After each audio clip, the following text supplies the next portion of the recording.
Hello बाबू, कैसे हैं आप सभी।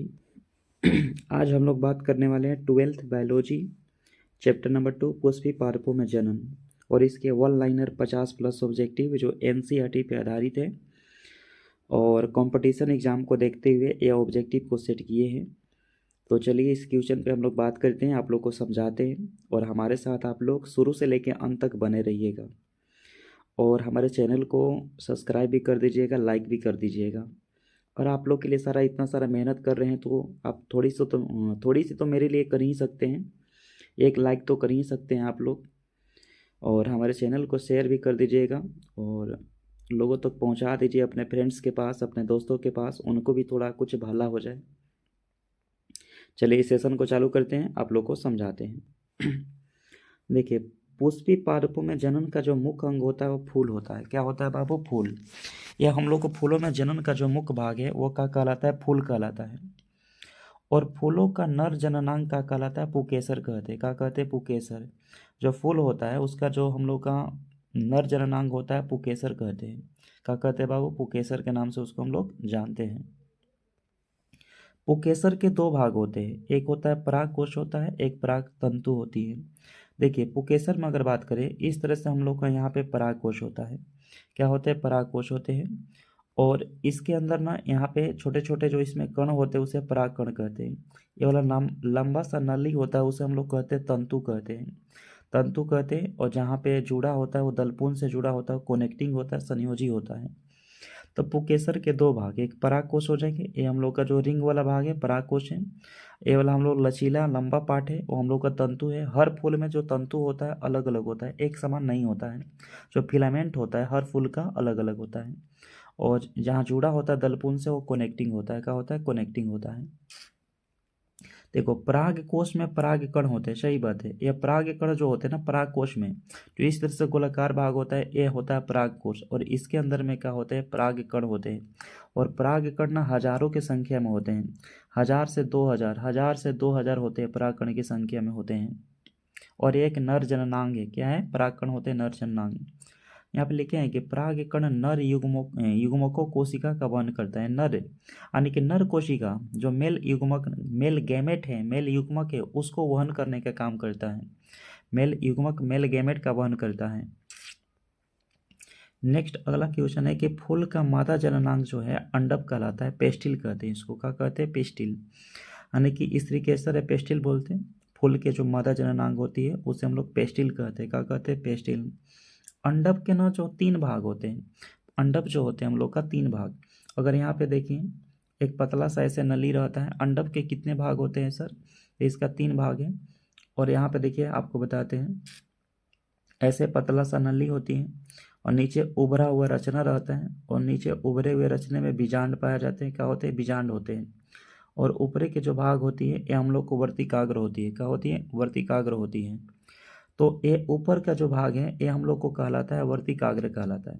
जो पतला सा नली होता है उसे हम लोग वर्तिका कहते हैं। और जो ये वाला आपका उभरा हुआ रचना है उसे हम लोग ओवरी कहते हैं, अंडाशय कहते हैं। और यह अंडाशय परिपक्व हो जाता है तो इसी में बीजांड का रूप लेता है, बीजांड बन जाता है। तो अंडक के 3 भाग हैं। स्त्रीकेसर के 3 भाग हैं। वर्तिकाग्र है, वर्तिका ऊपर वाला भाग वर्तिकाग्र, ये है वर्तिका है, ये आपका अंडाशय है। नेक्स्ट अगला क्वेश्चन है हम लोग का कि अंडाशय में बीजांड पाए जाते हैं। जब वो हम लोग के जो ओवरी है, अंडाशय है, वो उभरा हुआ भाग होता है, जो वो धीरे धीरे परिपक्व हो जाता है तो वहाँ से अंडाशय वहाँ में बीज बनना चालू हो जाएगा। और वही बीज जो है बीजांड कहलाता है। क्या कहलाता है? बीजांड कहलाता है। बीजांड का बाहरी आवरण बीजा आवरण कहलाता है। जो बीजांड होते हैं इनके जो बाहरी वाला लेयर होता है उसे बीजा आवरण कह सकते हैं, ब्राह्यचोल कह सकते हैं। और ब्राह्यचोल जो होता है, ब्राह्यचोल जो इसका ब्राह्यचोल होता है ये बहुत ज़्यादा कठोर होते हैं। जो इसका बाहरी चोल होता है बहुत ज़्यादा कठोर होता है, ताप दाप पीएच पीएच से, अम्ल क्षार से यह प्रभावित नहीं होता है। नेक्स्ट है कि पराग कण का निर्माण जो है लघु बीजाणु जनन द्वारा होता है। तो पराग कण का जो निर्माण होता है लघु बीजाणु जनन द्वारा होता है। किसके द्वारा होता है? लघु बीजाणु जनन के द्वारा होता है। ठीक ना। नेक्स्ट है, अगला है कि जो बीजांड है हम लोग को, बीजांड में महाबीजाणु बीजाणु जनन होती है। बीजांड जो पाए जाते हैं, जो हम लोग को जो बीज का निर्माण करता है, उसमें महाबीजाणु जनन पाई जाती है। महाबीजाणु जनन पाई जाती है। पराग कोश में 4 पराग थैलियाँ होती हैं। जो हम लोग के पराग कोश होता है, इस तरह से हम लोग को संरचना उसकी होती है। इसमें चार हम लोग के पराग थैली होती है। 4 पराग थैली होती है, 4 का होती है पराग थैलियाँ पाई जाती हैं। 4 पराग थैलियाँ पाई जाती है। पराग कण के जो बाहरी परत हो वो एक्जाइन कहलाती है।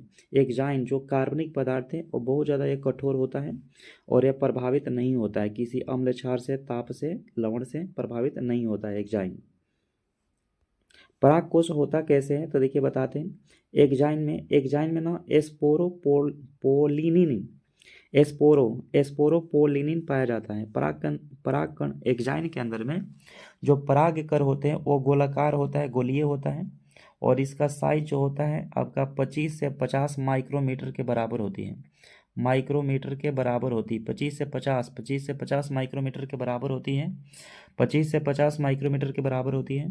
और ये इसी को हम लोग, इसका जो बाहरी लेयर है उसको हम लोग एक्जाइन बोलते हैं या एस्पोरोपोलिनिन कहते हैं।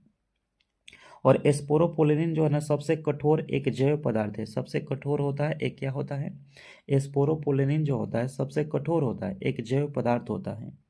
क्या होता है, जैव पदार्थ होता है। नेक्स्ट अगला क्वेश्चन है कि पराग कण का अर्थ। पराग कण का अर्थ होता है पराग कण का वर्तिकाग्र तक पहुंचना है। पराग कण का अर्थ होता है पराग कण का वर्तिकाग्र तक का होना, पहुंचना होता है। क्या होता है, पराग कण का वर्तिकाग्र तक। यहाँ परागगण है सर, ठीक ना, परागगण है।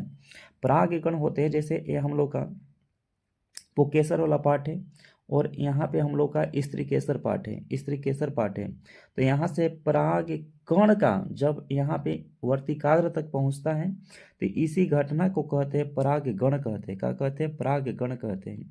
तब परागगण मतलब होता है पराग कण पराग कोश से निकल करके वर्तिकाग्र तक का होती है, पहुँच जाती है, तो उसी को कहते हैं परागगण कहते हैं। क्या कहते हैं, परागगण कहते हैं। नेक्स्ट अगला क्वेश्चन है कि जो परागगण है 3 प्रकार के होते हैं। एक 100 परागगण होते हैं, एगो पर परागगण होते हैं, एगो जीनोगेमी होता है। क्या होता है, जीनोगेमी होता है। तब परागगण जो 3 प्रकार के हैं, 100 परागगण है, पर परागगण है और जीनोगेमी होता है। क्या होता है, जीनोगेमी होता है। नेक्स्ट है अगला क्वेश्चन है कि कीट द्वारा परागकण को कीट के माध्यम से, जो कीट होते छोटे छोटे इंसेक्ट हैं, और इंसेक्ट के माध्यम से, जैसे ये पराग कोश से इंसेक्ट यहाँ पे आ जाए, इंसेक्ट यहाँ से परागकण को लेके वर्तिकाग्र तक पहुँचा देगा, वर्तिकाग्र तक पहुँचाएगा तो उसे एंटोमोफिली कहेंगे। क्या कहेंगे, एंटोमोफिली। जैसे क्वेश्चन पूछेगा कि जब परागकण कीट के माध्यम से वर्तिकाग्र तक पहुंचता है तो उसे हम लोग क्या कहते हैं, एंटोमोफिली कहते हैं। क्या कहते हैं, एंटोमोफिली कहते हैं, एंटोमोफिली के नाम से जानते हैं। नेक्स्ट है अगला कि वायु द्वारा परागकण को जब हवा के माध्यम से परागकण वर्तिकाग्र तक पहुंच जाए तो उसे एनिमोफिली कहते हैं। कैसे होगा, जैसे आप गेहूं का पौधा देखें, जैसे ये भी गेहूं का पौधा हो गया, यहाँ पर गेहूं इसमें लगा हुआ है, दूसरा गेहूं का पौधा हो गया, और दोनों हवा के माध्यम से आपस में से टकराएगा, अब परागकण का स्थानांतरण हो जाए तो हवा के द्वारा यदि वायु के द्वारा परागकण का स्थानांतरण जो होता है एनिमोफिली कहलाता है। क्या कहलाता है, एनिमोफिली कहते हैं। नेक्स्ट है अगला, जल के माध्यम से, जल द्वारा परागकण का जो स्थानांतरण होती है उसे हाइड्रोफिली कहते हैं। क्या कहते हैं, हाइड्रोफिली कहते हैं। जब जल के द्वारा परागकण का स्थानांतरण होता है तो उसे हाइड्रोफिली के नाम से जानते हैं। नेक्स्ट है कि परागगण के बाद परागकण अंकुरित होना चालू करता है, यानी कि परागकण जैसे ही वर्तिकाग्र पर जाएगा तो वहां से अंकुरित होना का होता है, चालू हो जाता है, प्रारंभ हो जाता है। नेक्स्ट है अगला क्वेश्चन है कि पराग नलिका जो होती है, पराग नलिका वर्तिका से होकर अंडाशय तक जाती है। हम लोग के पराग नलिका जो होती है इस तरह से लचीला पार्ट होता है, लंबा होता है। ये हम लोग का ऊपर वाला पार्ट वर्तिका होती है, नीचे वाला उभरा हुआ होता है, अंडाशय होता है। ये हम लोग को पतला सा नली है, हम लोग को पराग नलिका है, ये पतला सा नली, इसी के यहाँ वर्तिका से जुड़ा रहता है पराग नलिका, और अंडाशय तक नीचे नीचे अंडाशय तक जाता है। तो यह पूरा वर्तिका से जुड़ करके नीचे अंडाशय तक जाता है, हम लोग को पराग नलिका होती है, एकदम अंडाशय तक नीचे जाता है। तो पराग नलिका वर्तिका से होकर अंडाशय तक जाती है, ठीक ना। अगला है कि अगला क्वेश्चन है, क्वेश्चन नंबर 23 है कि पराग नलिका बीजांड में सूक्ष्म द्वार से प्रवेश करता है। जो पराग नलिका होते हैं ना, जो बीजांड में अगर प्रवेश करता है तो उसमें सूक्ष्म द्वार होती है, और उसी सूक्ष्म द्वार से क्या करता है, प्रवेश करता है, सूक्ष्म द्वार के माध्यम से क्या करता है, प्रवेश करता है। नेक्स्ट अगला क्वेश्चन है हम लोग का कि निषेचन की प्रक्रिया भ्रूण भ्रूण कोश में होती है। जो निषेचन होता है, फर्टिलाइजेशन होता है, ठीक ना, निषेचन की प्रक्रिया जो होती है भ्रूण कोश में होती है। क्या होती है, भ्रूण कोश में होता है। एक बीजांड के अंदर आप लोग को बताए थे कि अगर एक बीजांड है तो उसमें एक ही भ्रूण कोश होते हैं। एक बीजांड में भ्रूण कोश की संख्या कितनी होती है, एक होती है, और ये बाहरी बाह्य आवरण से भी घिरा रहता है, अंतः आवरण से भी क्या होता है, घिरा रहता है। और इसके अंत वाला भाग जो होती है, जो भ्रूण कोश होता है, जो भ्रूण कोश है सर, भ्रूण कोश के जो अंतर वाला भाग होता है, तो अंदर के जो भाग होते हैं उसके बाहरी जो लेयर होगा उसे हम लोग कहते हैं बीजांड चोल बोलते हैं। क्या कहते हैं, बीजांड चोल के नाम से उसे जानते हैं। नेक्स्ट अगला क्वेश्चन है कि पुष्पी पादपों में द्विव निषेचन पाया जाता है, क्योंकि उभयलिंगी होते हैं, यानी कि एक ही पुष्प में नर भी होते हैं और मेल भी होते हैं। पुष्प अधिकांशतः उभयलिंगी होता है और द्विलिंगी होता है। द्विव निषेचन की खोज के किए थे तो नाभिसन जो है ना, या दोहरी निषेचन की खोज किए थे, यानी कि ड्यूल फर्टिलाइजेशन या डबल फर्टिलाइजेशन कर सकते हैं। इसके खोज करने वाले व्यक्ति कौन है, तो नाभिसन। एक निषेचन से युग्मनज बनता है। एक जब एक निषेचन होगा तो वहाँ पे क्या बनता है, जाइगोट बनता है, जाइगोट युग्मनज बनता है। एक निषेचन से हम लोग को क्या बनता है सर, जाइगोट का निर्माण होता है, जाइगोट का निर्माण होता है। नेक्स्ट अगला क्वेश्चन है, ठीक है, नेक्स्ट अगला क्वेश्चन नंबर 28 है कि दोहरे निषेचन से एंडोस्पर्म का निर्माण होता है। स्पर्म के जो बाहरी लेयर होती है, जो स्पर्म होते हैं, लगभग स्पर्म, मानव स्पर्म का अगर बात करें तो लगभग 1 ml में 5 माइक्रोन के बराबर स्पर्म आते हैं। 20 से 30 करोड़ स्पर्म बाहर निकलता है। तो उसका जो दोहरा निषेचन में एंडोस्पर्म का क्या होता है, निर्माण होता है, एंडोस्पर्म का निर्माण होता है। नेक्स्ट अगला क्वेश्चन है कि एंडोस्पर्म का कार्य भ्रूण को पोषण देना। एंडोस्पर्म का कार्य क्या होता है, जो इम्ब्रवाय हैं, भ्रूण हैं, उनको पोषण देने का काम करता है। निषेचन के बाद अंडाशय फल में बदल जाता है। निषेचन के बाद अंडाशय जो होती है फल में बदल जाता है। देखिए नेक्स्ट अगला क्वेश्चन नंबर चलते हैं हम लोग, नेक्स्ट अगला क्वेश्चन पे चलते हैं। Question number 31, बीजांड। देखिए बीजांड में निषेचन के बाद ना बीज बनता है। जो बीजांड होता है इसमें निषेचन के बाद क्या बनता है बाबू, बीज बनता है। नेक्स्ट अगला क्वेश्चन 32 है कि फल का जो बाहरी आवरण होती है, जो फल होता है उसका जो बाहरी आवरण होती है वो पेरिकार्प कहलाता है। जो इस तरह से हम लोग को देखिए यहाँ पे कोई ऐसे फल है, और फल का जो ये वाला जो बाहरी आवरण है, बाहर का लेयर है, इसके अंदर एक गुठली हो गया।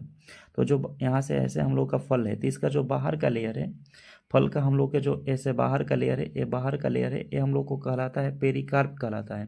जबकि ये जो गुठली होता है, गुठली जैसे गुठली है, तो गुठली है तो इसके बीच वाला जो भाग होगा ना, ये बीच वाला भाग होगा, उसे हम लोग पल्प बोलते हैं। क्या बोलते हैं, पल्प कहते हैं, या उसका गुद्दा बोलते हैं, पल्प कहते हैं। जबकि इसकी बाहरी लेयर का कहलाती है वो पेरिकार्प कहलाती है। क्या कहलाती है, पेरिकार्प कहलाती है। नेक्स्ट अगला क्वेश्चन देखते हैं हम लोग 33, बिना निषेचन के फल का बनना कहलाता है पार्थेनोकार्पी कहते हैं, या इसे अनिषेक जनन कहते हैं। यानी कि बिना निषेचन का ही भ्रूण बन जाना, फल का बन जाना, इसे पार्थेनोकार्पी कहते हैं। क्या कहते हैं, पार्थेनोकार्पी या अनिषेक जनन के नाम से इसको जानते हैं। नेक्स्ट अगला क्वेश्चन है कि केला जो होता है, केला पार्थेनोकार्पी फल का उदाहरण है, क्योंकि केला के अंदर जो है निषेचन प्रक्रिया संपन्न नहीं होती है, ठीक ना, और यह पार्थेनोकार्पिक फल का उदाहरण होता है। पार्थेनोकार्पिक फल का क्या होता है, उदाहरण होती है। नेक्स्ट अगला क्वेश्चन है कि बीज के अंकुरण के लिए जल आवश्यक होती है। अगर बीज है तो इसके अंकुरण के लिए क्या चाहिए? जल की आवश्यकता होती है। नेक्स्ट अगला क्वेश्चन है कि बीज के अंकुरण में ऑक्सीजन की आवश्यकता होती है। बीज के अंकुरण में जो किसकी आवश्यकता होती है सर? ऑक्सीजन की आवश्यकता होती है। बीज के अंकुरण में क्या नहीं आवश्यकता होती है? तो मिट्टी, मिट्टी की जरूरत नहीं होती है, यानी कि बिना मिट्टी का भी बीज का अंकुरण हो जाएगा। एग्जाम में पूछा हुआ क्वेश्चन है कि बीज के अंकुरण में किसकी आवश्यकता नहीं होती है? तो मिट्टी की आवश्यकता नहीं होती है। लेकिन बीज के अंकुरण में क्या क्या चाहिए? तो बीज के अंकुरण में हमको जल चाहिए, ऑक्सीजन चाहिए। नेक्स्ट अगला क्वेश्चन 37 है कि अलैंगिक जनन का उदाहरण होता है कलम। कलम करना जो होता है एक प्रकार का कृत्रिम अलैंगिक जनन है और इसे कायिक जनन कहते हैं। क्या कहते हैं? कायिक जनन कहते हैं। पिछले चैप्टर में हम लोग पढ़े थे। नेक्स्ट अगला क्वेश्चन है कि परागकण, परागकण से पहले की जो घटना होती है पूर्व निषेचन की घटना कहलाती है। जो परागकण से पहले की घटना कहलाती है, परागगण से पहले की घटना कहलाती है, पूर्व निषेचन की घटना कहलाती है। नेक्स्ट अगला क्वेश्चन है कि पुष्पी पादपों में जो भ्रूण होते हैं वो द्विगुणित होते हैं। जो हम लोग के फ्लावरिंग प्लांट है उसमें जो भ्रूण इम्बरवाय होता है कैसा होता है? द्विगुणित होता है। क्या होता है? द्विगुणित होता है। अगला हम लोग का क्वेश्चन नंबर 40 है कि एंडोस्पर्म सामान्यतः त्रिगुणित होता है। जो एंडोस्पर्म होता है हम लोग का, जो दोहरी निषेचन के बाद बनता है, वो हम लोग को त्रिगुणित होता है। कैसा होता है? त्रिगुणित होता है। नेक्स्ट अगला 41 क्वेश्चन है कि परागकण की जीवन अवधि पौधों पर निर्भर करती है। जो परागकण है इनका जो जीवन अवधि होती है पौधों पर, जैसे पौधा सूख जाएगा तो उनका पुकेसर भी क्या होता है? सूख जाता है। ऐसे निषेचन बहुत से ऐसे पौधे हो जिसमें एक ही बार निषेचन होता है, उसका परागकण एक ही बार में सूख जाता है। जैसे गेहूं है, धान है, एक बार निषेचन हो जाएगा तो उसमें परागकण सूख जाते हैं। तो पौधों का जो यहाँ पे परागकण जो होते हैं उनके जीवन अवधि पौधे पर निर्भर करती है। पौधे जब रहेगा ही नहीं तो फिर परागकण तो सूख ही जाएगा। नेक्स्ट अगला क्वेश्चन हम लोग का 42 कि बीज में भ्रूण का विकास जो है ना, भ्रूण जनन कहलाता है। जो बीज होते हैं उनमें जो भ्रूण का विकास होती है उसे भ्रूण जनन के नाम से उसको जानते हैं। निषेचन के बाद वर्तिकाग्र और वर्तिका भी सूख जाती है। जब निषेचन होता है तो वर्तिकाग्र हो गया, वर्तिका भी होती है, ये भी सूख जाती है। और नीचे के जो उभरा हुआ भाग होता है अंडाशय होता है, वही हमको परिपक्व होता है, बीज और फल के निर्माण करने में सहायक होती है। नेक्स्ट अगला क्वेश्चन है कि भ्रूण कोश में कुल 7 कोशिकीय और 8 नाभिक होते हैं। जो हम लोग को भ्रूण कोश है, इम्ब्रवाय सेल होता है, उसमें 7 कोशिकाएं होती है और 8 न्यूक्लियस होता है। कितना न्यूक्लियस होता है? 8 न्यूक्लियस।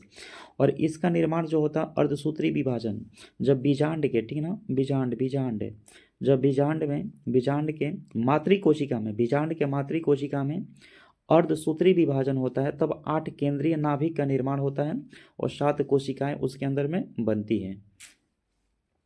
अंड कोशिका भ्रूण कोश के निचले सिरे पे होते हैं। जो अंड कोशिका होता है और भ्रूण कोश के का होता है निचले सिरे पे होते हैं, निचले सिरे पे होते हैं, जिसे निभाग कहते हैं और कैलेजा बोलते हैं। अंड कोशिका भ्रूण कोश के निचले सिरे पे होते हैं उसे क्या कहते हैं बाबू? निभाग कहते हैं। निभाग बोलते हैं या उसे कैलेजा के नाम से जानते हैं, कैलेजा बोलते हैं। नेक्स्ट अगला क्वेश्चन है हम लोग का 45 नंबर, अंड कोशिका भ्रूण कोश, ये तो हो गया हम लोग को निचले सिर पर होती है। 40 हम लोग को 6 नंबर साइनेजिर्ड कोशिकाएं जो होती है अंड कोशिका की सहायता करती हैं। यहाँ साइनेजिर्ड जो कोशिका है, साइनेजिर्ड कोशिका अंड कोशिका की क्या करती है? सहायता करती है, अंड कोशिका की सहायता करती है। नेक्स्ट अगला क्वेश्चन है कि